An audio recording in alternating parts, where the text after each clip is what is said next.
What's going on, guys? So we are back in the garage again. On the last episode, we got the front fenders installed here.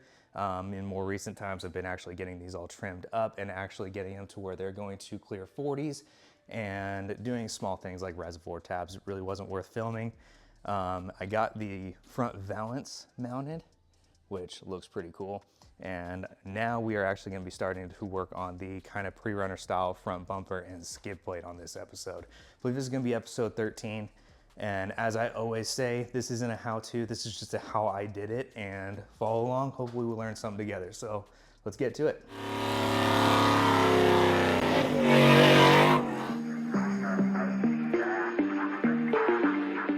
So here's the truck as it sits right now.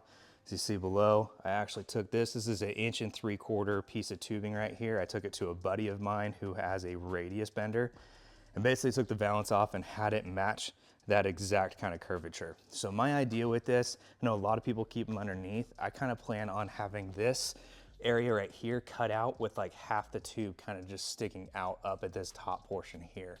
And then maybe, this hangs on, but it's a little flimsy. I think my idea is I'm going to throw in a few fender tabs that kind of mount to this right here and really hold this as being a much stronger structure to hold that glass on.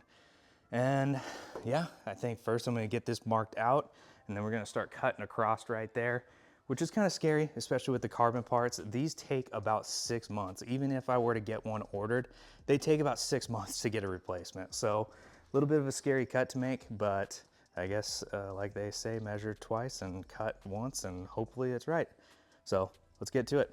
Okay, and just like that, we have all of our measurements taped out. Basically, I was able to take a laser and find the exact center line right here and mark it. And then I have the top of this tape line being the top of the tube for that 1 3/4, and then was able to measure an 1 3/4 down right here. So it follows the exact level of this valance the whole way. I know it kind of seems confusing, but I mean, it works as long as I know where to cut. So I think we're gonna get started. I know last time I got totally ripped on for not having a respirator, but with the amount of carbon I've been cutting now, I actually did get one of those. So I do recommend it because your lungs will hurt if you cut enough of this stuff. So yeah, let's get to it.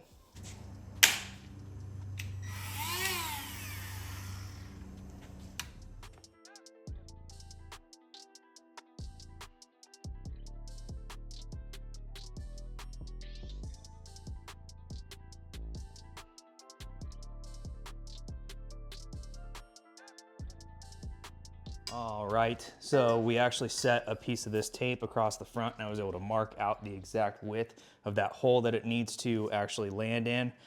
My plan right now is I'm actually gonna cut these at an angle with the idea of capping them off. I think having them come out at an angle is kind of gonna look cool, but if not, I can always straighten them out and go back on that idea. So we're gonna try the angle first. With that being said, I think it's time to get cutting, and then we'll get it fitted up and see how it goes.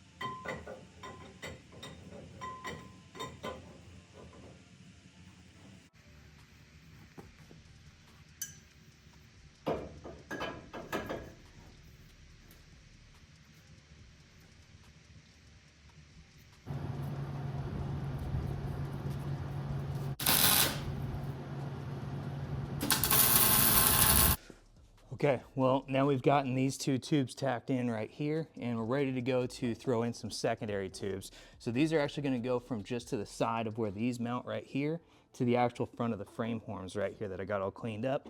And fortunately, to save you guys some time, I've already gotten these both cut up because doing tube work sucks and I hate filming it. So let's get to tacking these guys on next.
All right, and now you can see that tube right there just sits all Frenched into that front valance right there. So that's super cool, kind of like that clean OEM Plus kind of look. And then we've actually had Dylan come through and actually do all the welding. So everything is all welded in completely and legit. So everything's all dialed in. And then next up, we're gonna get the skid plate on. All right, well, this is kind of where it starts getting exciting. This is the skid plate we ordered. I had my buddy go through and make this into a CAD file. I just gave him the measurements I needed, and he made everything perfect. And we even added a Defiance logo into one of these holes right here, which I feel like is a nice little touch. Was able to order it out of 3/16 T6 aluminum, so this is heavy duty. And even if you are just building a more showy truck, I feel like it's one of those things I recommend going a little bit thicker because it looks like it's meant to be used and abused, and in my case, it's supposed to be. And then from here, I'm actually going to start mounting on these trick tabs here. You can get them on Amazon or Rough Stuff, all that kind of, they're super cheap. And we're just going to throw these tabs on and get this drilled out and ready to hang.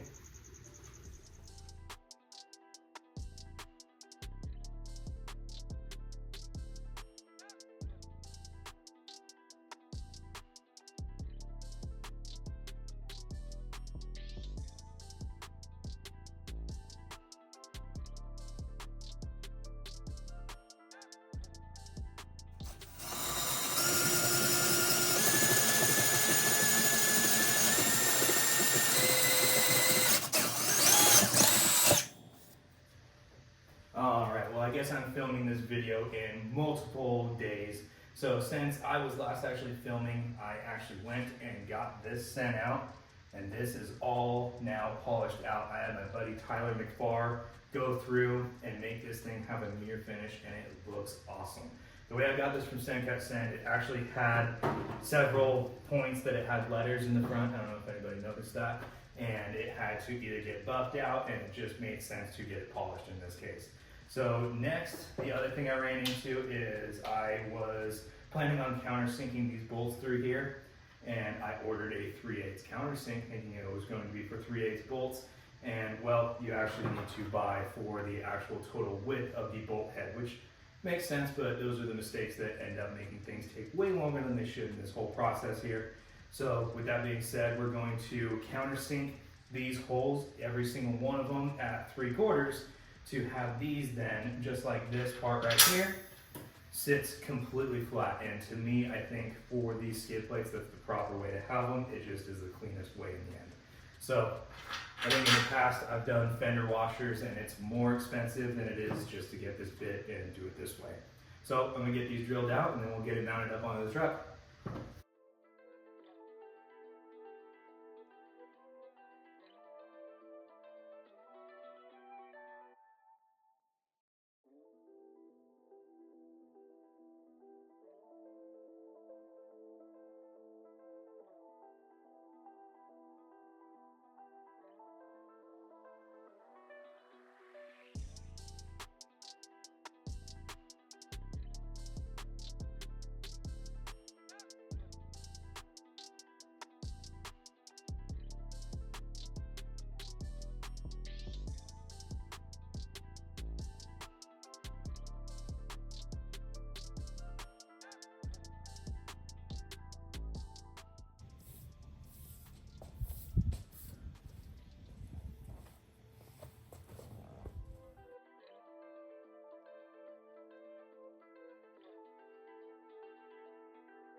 All right, guys, well, that's gonna just about do it for the install of the front bumper here. I could not be more stoked with how it turned out. Seeing that kind of front tube kind of sneak through the front of that carbon valance right there, I just feel like it's super clean. It's exactly what I wanted. Obviously, everybody's gonna have their own taste, but comment, let me know what you think. And with that being said, I'm really sorry about these videos. It's hard to get them out. I work probably 55 to 75 hours a week typically. And also I have a pregnant wife at home. So it's very tough to try to find the time. And you'll notice through these videos, my t-shirt probably changes 12 times because it's 12 different days of filming the same thing and trying to find an hour here and an hour there.